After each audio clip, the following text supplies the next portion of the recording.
Dark Web, issue 1, by Zeb Wells and Adam Kubert. Marvel seem to love clones in much the same way as DC have endless crises, and two of Marvel's duplicates, Ben Reilly and Madeline Pryor, have teamed up to make the world pay. Reilly, now going by the moniker of Chasm, and Pryor as the Goblin Queen, cast a spell and unleash hell on New York. Spidey and other New York-based heroes battle demonic entities in the Big Apple. Reilly roughs up Norman Osborn, and Venom goes berserk. The art is nice, but the story feels like a clone of the Inferno X-Men crossover from the 1980s. I expected more. Rating, 7 out of 10. Spider-Man Legacy of Evil, issue 1, by Kurt Busiek and Mark Teixeira. If both Norman Osborn and Harry Osborn are dead, then who are the three mysterious goblin women working for, and why have they kidnapped little Normie Osborn, intent on ensuring he inherits the legacy of the Green Goblin? Seasoned reporter Ben Ulrich teams up with Spidey and the Molten Man to track down the kidnappers and uncover the legacy of old Greenie. As the issue unfolds, we get a whistle-stop tour of Spidey's greatest battle with the Goblin until the story reaches its eventual climax and reveal. Busiek's script is great, but the absolute winner here is Teixeira's painted art. It's amazing. Rating, 9 out of 10.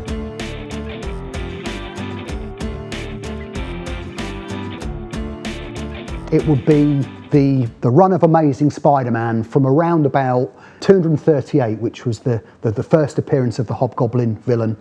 Nobody knew who he was. He'd been under the pay of the Kingpin for a while. 252, we get the first appearance of Spider-Man's black costume, which is the first time that Spider-Man had changed his colours from the traditional red and blue. I mean, he's had loads and loads of costume designs and redesigns and colours nowadays, but this was a real kind of shift, and added to the fact that there was this mysterious kind of power to this black suit that it kind of had a mind of its own. So you get Hobgoblin in issue 238, the Death in 250, you get the first black costume in 252, and then by the time we get to issue 300, which is a landmark issue, we understand that this black costume has got a life of its own. It's a symbiote entity. Peter Parker's got rid of it with the help of the Fantastic Four, but it's found a new host. It's found a disgruntled, I think, ex-Daily Bugle employee, Eddie Brock. It takes over Brock and he becomes Venom. So this whole run for, I guess it's probably 5 or 6 years, hasn't just got one epic moment, it's got a number of epic moments. There probably wasn't a bad issue in over 60 issues.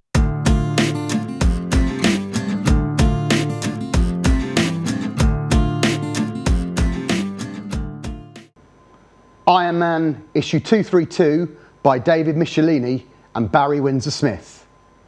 Having defeated his enemies and some friends who stole his technology in the classic Armor Wars storyline, this epilogue sees Tony Stark assaulted by a new foe, his conscience.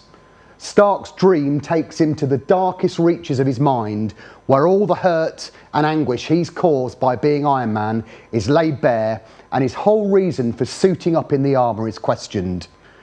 The story by Michelini does seem to drag a bit, but the real winner here is Barry Windsor Smith's stunning art. Iron Man has never looked so good. One word for this issue: epic. Rating, 9 out of 10. The Punisher Kills the Marvel Universe by Garth Ennis and Doug Braithwaite. With his wife and children caught in the crossfire of an alien invasion, Frank Castle goes mad, shooting a few Avengers and X-Men he considers responsible for their death. Sentenced for murder, but spared jail time by a group of disfigured victims of superhero slugfests, Frank happily becomes their weapon of vengeance.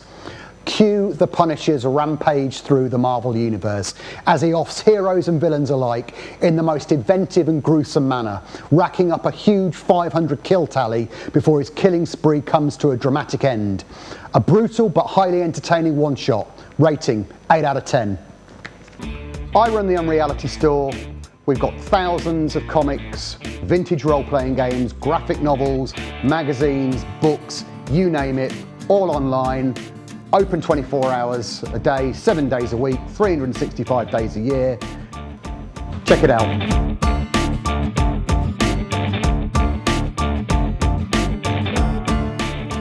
Please like, subscribe and follow.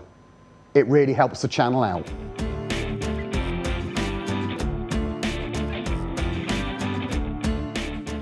ROM number 17 by Bill Mantlo and Sal Buscema.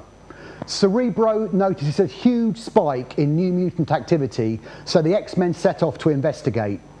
Rom is in Clairton, West Virginia, hunting dire wraiths, and comes across Jacob Marks, a wraith who's been hiding in human form for years.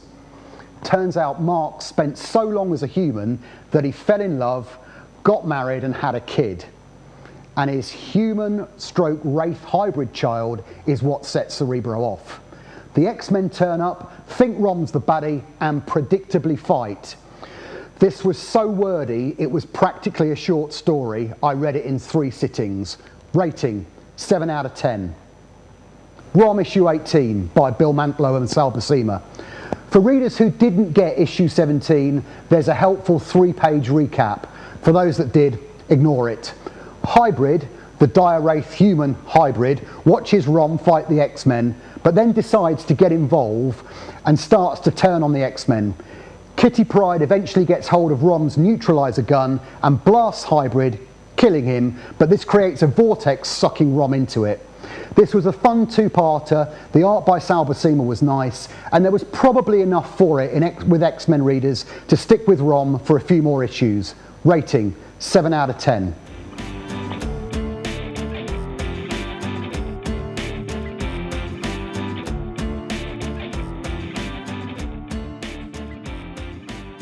Howard the Duck, King Size Annual, issue 1 by Steve Gerber and Val Mayerick. Howard is stuck in his apartment, bored out of his duck mind, when his roommates come back with a rug which turns into a flying carpet. It whisks Winder and Beverly off to Bag Mom, where they become concubines of the Caliph, with Howard and Paul in hot pursuit. Marvel business buddies Roxxon are trying to do an oil deal, resulting in a shootout between a flying horse statue and a biplane. This 70s madness is somewhat dated, but there are still some genuine laugh-out-loud moments, especially Howard being offered to the Caliph as a present. Rating, 7 out of 10. We love back issue comics.